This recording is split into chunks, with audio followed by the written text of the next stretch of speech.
मोहब्बत का नाम नहीं। वो खून कहो किस मतलब का जिसमें जीवन न रमनी हो। जो पर्वत बन के भरता है वो खून नहीं वो पानी है। और उसी दिन लोगों ने खून की कीमत पहचानी है। उसी दिन सुभाष ने ब्रह्मा से जाकर मांगे उससे कुर्बानी थी कि बोलो स्वातंत्र के खातिर बलिदान तुम्हें करना होगा। तुम बहुत जीत चुके जंग लेकिन आगे तुम्हें मरना होगा। आजादी के चरणों में जब तुझे माला चढ़ाई जाएगी वो सुनो तुम्हारे शीशों के फूलों से गूंफी जाएगी। आजादी का संग्राम कहीं पैसों पे खेला जाता है। ये सिर कटाने का सौदा नंगे सर झेला जाता है। जवानों बाहों ऊंची करके बोले रक्त तुम मुझे दे देना बदले में भारत की आजादी तुम मुझसे ले लेना। हो गई सभा में उथल पुथल जिसके दिल में इनकलाब के नारे कोसों तक छाए जाते थे। हम देंगे देंगे देंगे रक्त बस यही शब्द सुनाई देते थे। रन में जाने को युवक खड़े तैयार दिखाई देते थे। वह बोले सुभाष वह आगे आए जिसके तन में भारतीय खून बहता हो। वह आगे आए जो हंस कर लेता हो। सारी जनता हुंकार उठी हम आते हैं माता के चरणों में हम अपना रक्त बहाते हैं और उसी रक्त के शाई में हम अपनी कलम डुबाते हैं। एक दिन देखा हिंदुस्तानी तारों ने भारतीय युवक बढ़ते ही जाते थे। सर्वांना माझा नमस्कार। माझे नाव भावना भारे शिंदे। मी इयत्ता 7वीची विद्यार्थिनी। सर्वप्रथम आपल्याला ज्यांच्यामुळे आनंद अनुभूती प्रत्येक सेकंदाला मिळते त्या असंख्य स्वातंत्र्यांना मी मनपूर्वक वंदन करते। स्वातंत्र्य हा राष्ट्राचा प्राण आहे आणि प्राण फुंकण्याचे काम शेकडो शूरवीरांनी बलिदान देऊन गतप्राण करून केलेले आहे। जब जब तिरंगा लहराता है ये शूरवीरों हमें तुम्हारी याद आती है। ये शूरवीरों हमें तुम्हारी याद आती है। मला स्वातंत्र्य दिनानिमित्त आपण इथे जमलो आहोत। मला आज शहीद भगतसिंगांची तीव्रतेने आठवण होत आहे।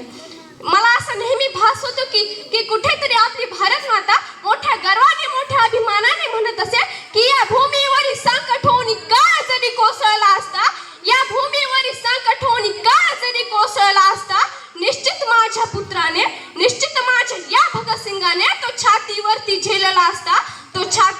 झेलला असता। होय मित्रांनो मी आज तुम्हाला शहीद भगतसिंगांची एक छोटीशी कहाणी सांगणार आहे। असं म्हणतात की मुलाचे पाय पाळण्यात दिसतात पण भगतसिंग तेव्हा फक्त 8 वर्षाचे होते।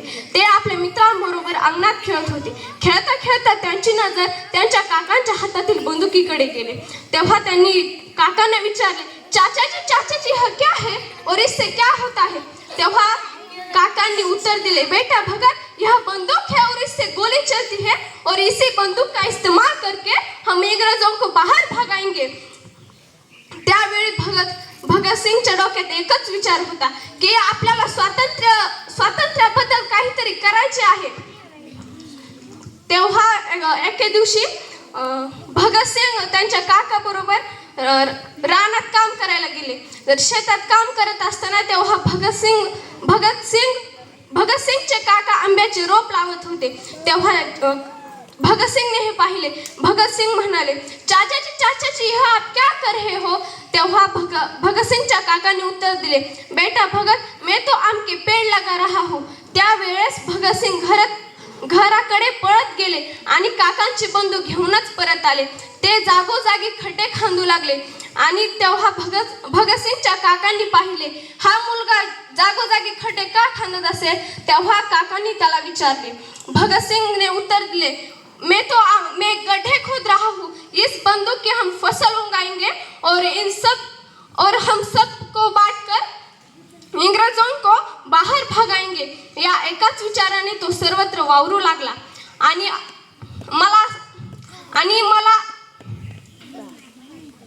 आणि एके दिवशी तो मोठा क्रांतिकारी होतो आणि म्हणतो यह देश हमारा है यहाँ से चले जाओ वरना गोली खाओ असे ठणकावून सांगतो।